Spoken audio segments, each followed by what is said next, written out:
Hey, what's going on? Kicking in with you. Vibing out. Getting into the artillery. A little bit of history on artillery. Yeah. I'm a gun fanatic. But one day was interesting to me. That began the century in a little bit of chaos, especially in the late 1800s. The French army, when it first revealed its new weapon, which was the 75 millimeter gun, MLE 97, which later became known as the famous French 75. I like to call it, they like to call it that as well, quick firing gun. Had on carriage recoil control, rapid acting breech mechanism, a one-piece round ammunition, and a shield. Kind of cool, especially during those days. But it was the one piece round ammunition, a metal cartridge case, if you could picture that, with a percussion cap in the base and a charge of a smokeless powder inside of it. That was those old old firing shots back then. And the shell fixedly firm in the case mouth. But it was rapid moving still, though. That was a pretty cool gun. I like that one. That one, as well as the, and then probably like in the, like 1886. I don't know if y'all familiar with the Lebel rifle. Spelled Lebel. Y'all can look it up. It's a Lebel rifle. And that was one of the guns that outperformed a lot of the oppositions.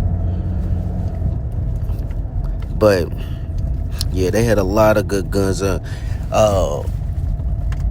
Next, I will get into these revolutionary new weapons. That's exciting. Like I said, dealing with the revolutionary new weapons.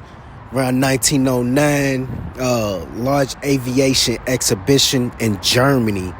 And this is what quick firing guns was on motor trucks. Of course, they can go where the threat was, as well as pursue a flying machine.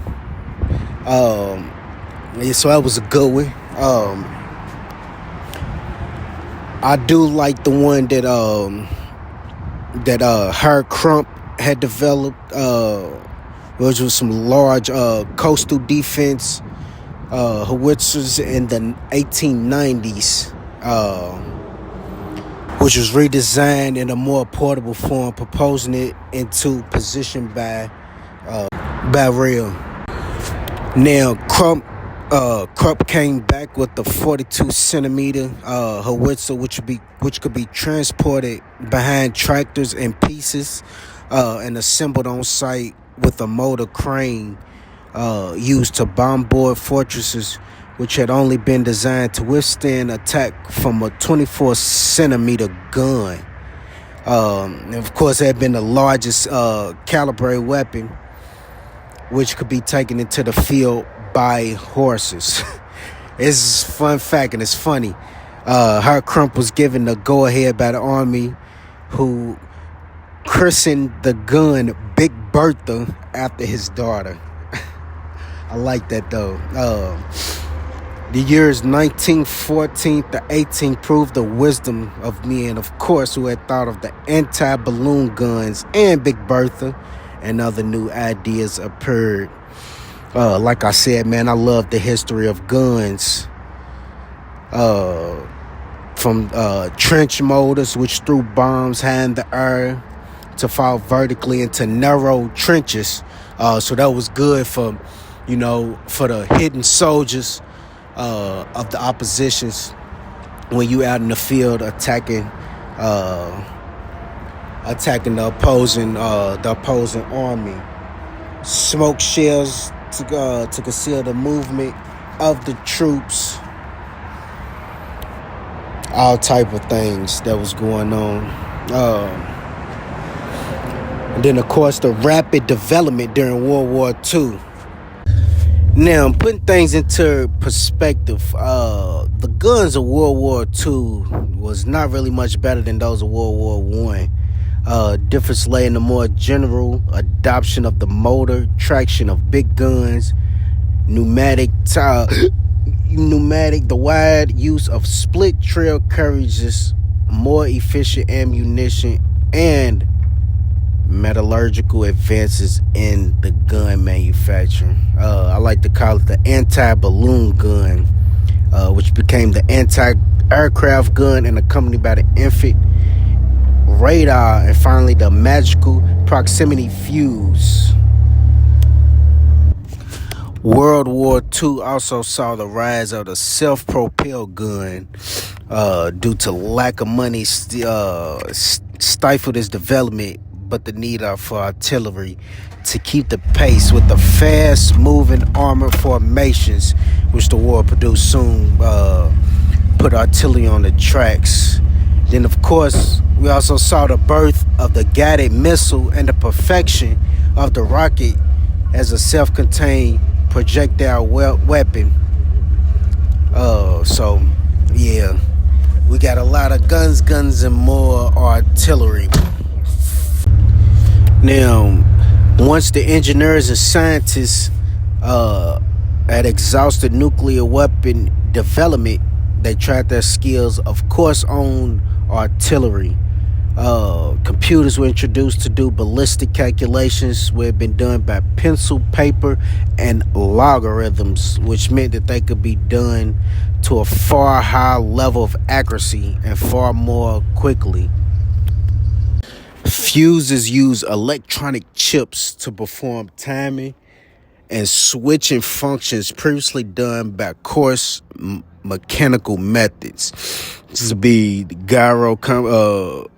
gyro compasses, infrared lasers, and radar could be used along with satellites to fix the position of the gun to make it accurate.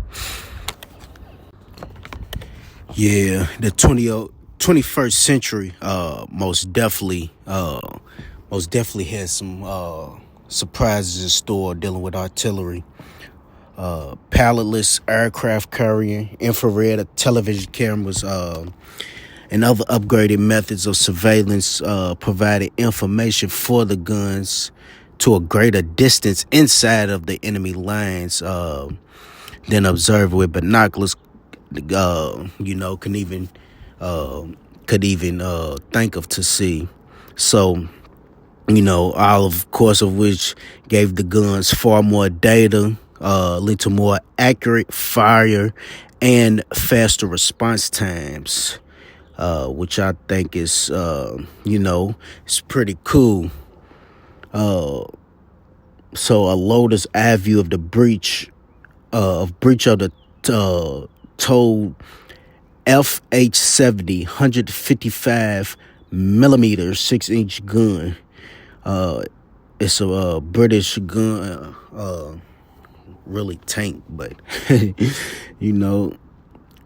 I personally like that one.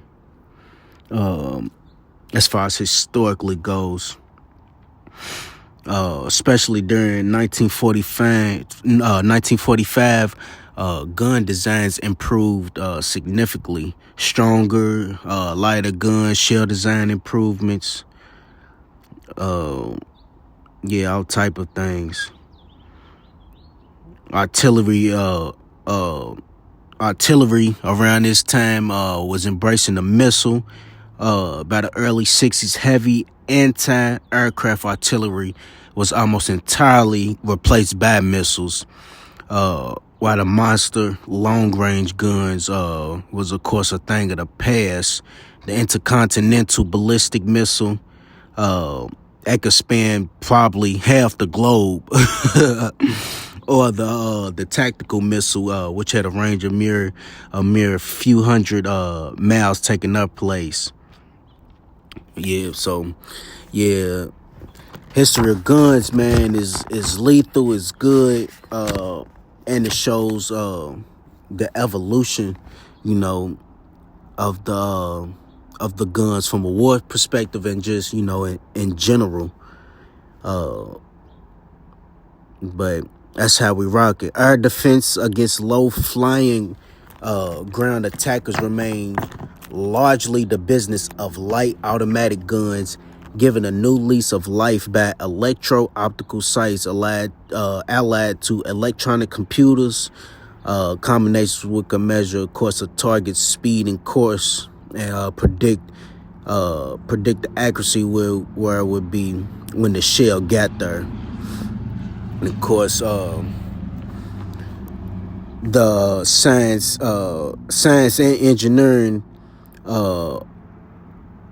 work both ways in producing new and better guns, where they can produce new and more difficult targets, countermeasures, etc., things of that nature. But yeah, it was rockets, which flew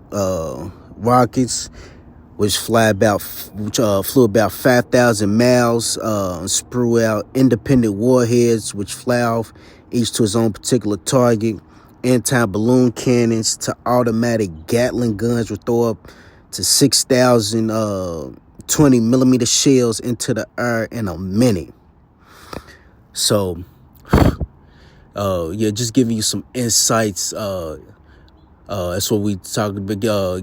That's what we're talking about. Been going into all day is about the wars that's been going on for World War II, the French, and the artillery that they use. You know, and from the tanks to the missiles. But kicking a little knowledge with you. This episode, the Warhead Artillery. Some of the greatest artillery pieces in history. I'm out.